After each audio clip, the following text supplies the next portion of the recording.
জম্মু কাশ্মীৰৰ সন্ত্ৰাসবাদীৰ আক্ৰমণৰ ঘটনাত শোক প্ৰকাশ ৰাজ্যিক বিজেপিৰ সভাপতি দিলীপ শইকীয়াৰ আজিৰ দিনটোত ৰাজ্যজুৰি পঞ্চায়ত নিৰ্বাচনৰ প্ৰচাৰ সীমিত কৰাৰ নিৰ্দেশনা ৰাজ্যিক বিজেপিৰ তেজপুৰত এই মন্তব্য প্ৰকাশ কৰি সন্ত্ৰাসবাদীৰ বিৰুদ্ধে ভাৰত চৰকাৰে কঠোৰতম সিদ্ধান্ত গ্ৰহণ কৰিব বুলি মন্তব্য ৰাজ্যিক বিজেপিৰ সভাপতিগৰাকীৰ মৌলবাদী শক্তিক প্ৰশ্ৰয় দিয়া দেশৰ বিৰুদ্ধে বিশ্বই অৰ্থনৈতিক অৱৰোধ কৰিব লাগে আৰু ৰাষ্ট্ৰসংঘয়ো হস্তক্ষেপ কৰিব লাগে বুলি মন্তব্য দিলীপ শইকীয়াৰ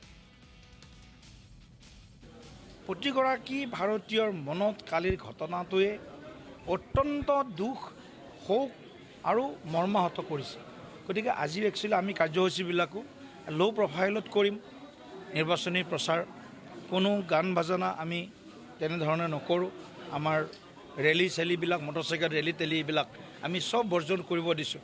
তাত বাদে আজিৰ দিনটো আমি গোটেই এই যে 20গৰাকীৰ ওপৰ যি ব্যক্তি একজেক্ট ফিগাৰটো এতিয়ালৈকে যিহেতু অহা নাই 28-29 কৈ আছে, কিন্তু একজেক্টলি চৰকাৰী হিচাপটো আমাৰ ওচৰত অহা নাই।